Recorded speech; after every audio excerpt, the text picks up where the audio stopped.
Brought to you by V Guard. लोकसभेचे निकाल यायला आता काही तासाचा अवधी राहिलेला आहे। एकंदर देशात काय परिस्थिती आहे आणि राज्यात नेमकी काय परिस्थिती आहे हे जाणून घेण्याचा आपण प्रयत्न करूया। आपल्यासोबत राष्ट्रवादी काँग्रेसचे नेते अनिल देशमुख सर आहे। सर, काय सांगाल, देशामधली एकंदर परिस्थिती काय वाटते आणि राज्यामधली परिस्थिती? देशामधली जी परिस्थिती आहे, काल जे राहुल गांधींनी सांगितलं, आता जे एक्झिट पोल येत आहेत ते अंदाज आहेत आणि अनेक ठिकाणी किती मोठ्या त्यांनी चुका केल्या आहेत। अनेक राज्यामध्ये जेवढ्या जागा आहेत त्याच्यापेक्षा जास्त जागा त्यांनी दाखवल्या। हिमाचल प्रदेश आहे, बाकी ते ठिकाणी। त्याच्यामुळे एक्झिट पोलच्या बाबतीत जे काही झालं, अनेक चुका त्यांनी केलेल्या आहेत।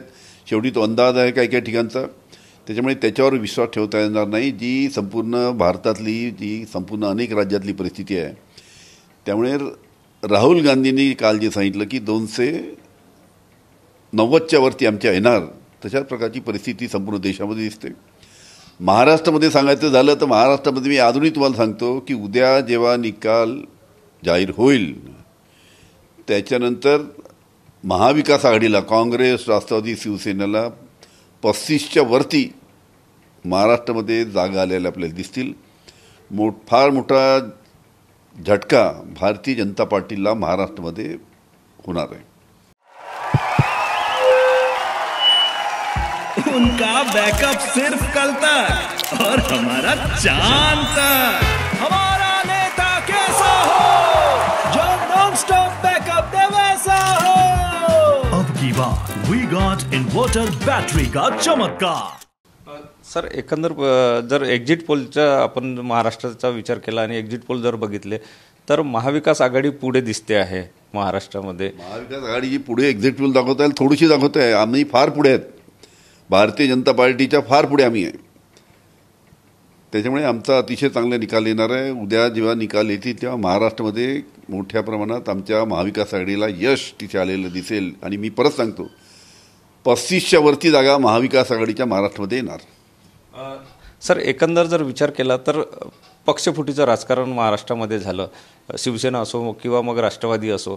यानंतर जे आता एक्झिट पोल आले त्याचा जर आपण विचार केला तर असं दिसते की शरद पवार साहेबांची जे राष्ट्रवादी आहे तिला जागा मिळताना दिसते, तर इकडे अजित पवारांना 0 दाखवतं, तर एकनाथ शिंदेच्याला कमी दिसते, उद्धव ठाकरेंना जास्त दिसते। एकंदर काय कसं आहे, 2 वर्षापूर्वी भारतीय जनता पार्टीच्या लक्षात आलं की आपल्या स्वतःच्या ताकदीवर आपल्याला महाराष्ट्रामध्ये मोठ्या संख्येनं खासदार निवडून आणू शकत नाही।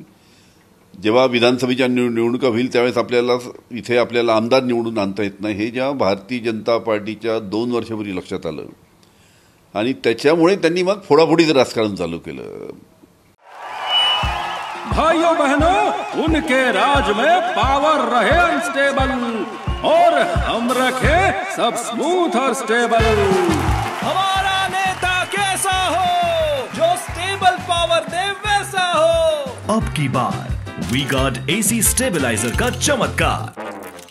उद्धवजी ठाकरे यांची शिवसेना एका आमदाराला 50-50 कोटी रुपये देऊन 50 आमदार 2,500 कोटी रुपये खर्च करून फोडलेत। आमच्या पक्षाचे सुद्धा ज्या पद्धतीनं ईडी सीबीआयच्या भीती दाखवून आमचे नेते गेले अनेक। त्याच्यामुळे हे फोडाफोडीचं राजकारण महाराष्ट्रातील जनता गेल्या 2 वर्षापासून उघड्या डोळ्यांनी पाहत आहे। आणि अशा पद्धतीचं फोडाफोडीचं राजकारण काय महाराष्ट्राच्या जनतेचे प्रश्न नाहीत, अनेक प्रश्न महाराष्ट्र जनतेचे आहेत। महागाईचा प्रश्न आहे, बेरोजगारीचा प्रश्न आहे, शेतकऱ्यांचे प्रश्न आहे। आता शेतकऱ्यांचा इतका मोठा प्रश्न आहे की कापसाला भाव नाही, सोयाबीनला भाव नाही, तिकडे कांद्याला भाव नाही, संत्रा मोसंबीला भाव नाही। ज्या पद्धतीनं आता महिन्याभरापूर्वी खताच्या किमती वाढवल्या, जीएसटीचा मोठा फटका आमच्या शेतकऱ्यांना बसलेला आहे। आज मला एक सांगा, जर एखाद्या शेतकऱ्याला खत घ्यायचं असेल त्याला 18% जीएसटी लागतो, एखाद्या शेतकऱ्याला ट्रॅक्टर घ्यायचा असेल त्याला 28% जीएसटी लागतो, एखाद्याला शेतकऱ्याला मोटरसायकल घ्यायची असेल त्याच्या शेतकऱ्याच्या मुलाला त्याला 23% जीएसटी लागतो।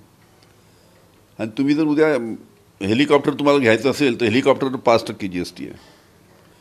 तुम्हाला जर 70-80 लाखाची गाडी, एखादी 4 चाकी गाडी घ्यायची असेल त्याच्यावर 13% जीएसटी आहे। एखादा खूप श्रीमंत आहे त्याला जर हिरे घ्यायचे आहेत, हिऱ्यावर 3% जीएसटी आहे। म्हणजे ज्या गोष्टी श्रीमंतांना, जे श्रीमंत लोक घेऊ शकतात, हिरा कोण घेणार? श्रीमंत घेणार। 4 चाकीची गाडी 87 लाखाची कोण घेणार? श्रीमंत घेणार. त्याच्यावर तुमचा GST अतिशय कमी, पण शेतकऱ्यांना लागणाऱ्या खतावर GST जास्त, ट्रॅक्टरवर GST जास्त, शेतकऱ्यांना ग्रामीण भागामध्ये मुलं आहेत त्यांना मोटरसायकलवर GST जास्त. याच्यामुळे शेतकरी अतिशय नाराज आहेत. हे भारतीय जनता पार्टीचं सरकार शेतकऱ्यांच्या विरोधी आहे आणि त्याच्यामुळे मोठा फटका भारतीय जनता पार्टीला महाराष्ट्रामध्ये तर बसणारच आहे, पण देशामध्ये सुद्धा बसणार आहे. सर, केंद्रामध्ये NDAची सरकार येईल अशा प्रकारे सांगितलं जात आहे. तुमचं काय आकलन? तुम्हाला कसं आहे, मी तेच म्हटलं की उद्या निकाल येणार आहे. आता राहिलेच किती काही तास राहिलेत आता. त्याच्यामुळे आता निकाल आल्यानंतर ज्यांनी एक्झिट पोल जो दाखवत आहेत आणि एक्झिट पोलवर ज्या पक्षाचे लोक खुश होत आहेत त्यांना उद्या वस्तुस्थिती त्यांच्या डोळ्यासमोर येईल. आता काय तर. सर, एक शेवटचा प्रश्न, तुमच्या पक्षाला महाराष्ट्रात किती जागा? आमच्या राष्ट्रवादी काँग्रेस, आमचा शरद पवार साहेबांचा जो पक्ष आहे त्यांनी 10 जागा लढवल्यात.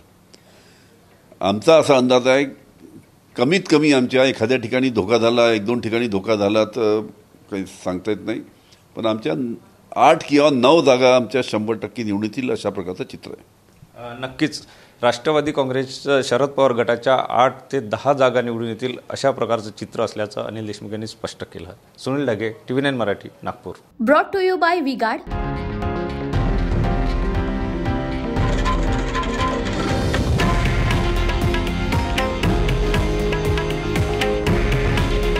हे आहे देशातील नंबर 1 न्यूज नेटवर्क आणि आपण पाहत आहात TV9 मराठी.